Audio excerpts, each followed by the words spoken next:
வெற்றி விஜய்க்கு அவருக்குள்ள இருக்கக்கூடிய கொஸ்டின் ஆன்சர்ஸ் நேற்று 93 கேள்வி கேட்டாங்க சார். மொத்தம் டோட்டல் விஜய் கிட்டக்க எல்லாம் பதில் சொல்லிருந்தாரு. 3வது தடவை வந்தாங்க. 4வது தடவை கூப்பிட்டு நீ சென்னையில வந்து என்ன கூப்பிடுங்க, போயிட்டு வரதுக்கு செலவாகுதுன்னு சொல்லியிருக்காரு. சரின்னு விட்டாங்க.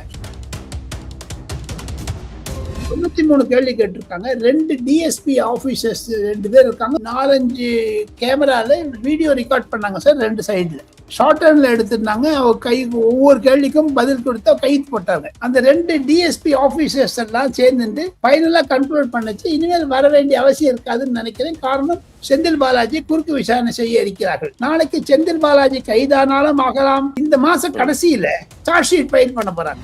சில குறிப்பிட்ட நபர்கள் மீது அந்த கூட்டத்தில் பஸ் கிட்டக்க இருந்தவங்க போட்டோல பாத்தீங்கன்னா ABCD அவங்க மார்க் பண்ணி கொடுத்திருக்காங்க. செந்தில் பாலாஜியினுடைய ஆதரவாளர்கள் அங்க இருந்தாங்க பக்கத்தே.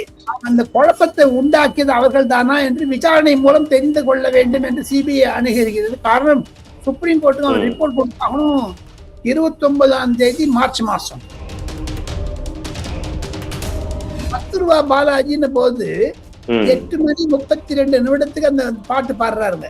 சம்திங் கீழே இருக்கும் அந்த 5-6 பேர் புகைப்படம் கொடுத்து எவிடன்ஸ் கொடுத்துருக்காங்க பாருங்க. நிர்மல் குமார், ஆதவ் அர்ஜுனா, அந்த பேர் யார் யாரும் கண்டுபிடிச்சு அவங்களையும் இன்கொயரி பண்ணியாச்சு.